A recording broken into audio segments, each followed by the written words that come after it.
l'atelier régional de concertation de 3 jours qui a regroupé l'ensemble des acteurs de l'écosystème avait pour objectif de réviser la stratégie régionale d'inclusion financière dans l'UEMOA. Réunis au siège de la Banque centrale des États de l'Afrique de l'Ouest, CEAO, à Dakar du 29 au 31 octobre 2024, les participants, une centaine, ont réfléchi, dans le cadre d'un atelier régional de concertation, sur l'avenir de l'inclusion financière dans l'UEMOA pour les 5 prochaines années. Ont été représentés au cours des travaux, les comités nationaux de suivi de la mise en œuvre de la CERIF, le secteur financier de l'Union, les observatoires de la qualité des services financiers et certaines structures de médiation, les instituts nationaux de la statistique, les autorités de régulation des télécommunications, les associations des consommateurs et les partenaires techniques et financiers qui accompagnent la Banque centrale dans la mise en œuvre de la stratégie. Selon le communiqué ayant sanctionné la clôture de l'atelier régional de concertation,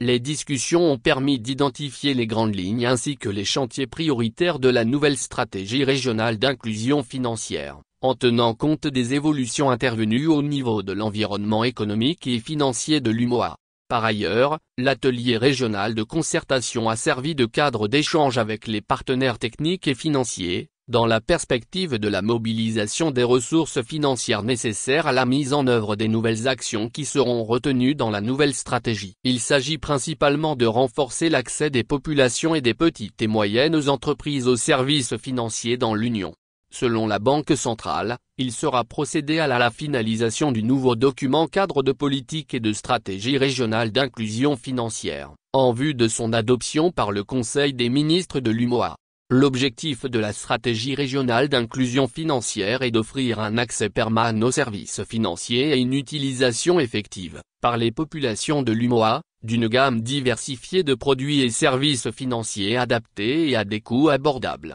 Le premier document cadre de politique et de stratégie régionale d'inclusion financière de l'UEMOA avait été adopté par le Conseil des ministres de l'Union en sa session du 24 juin 2016.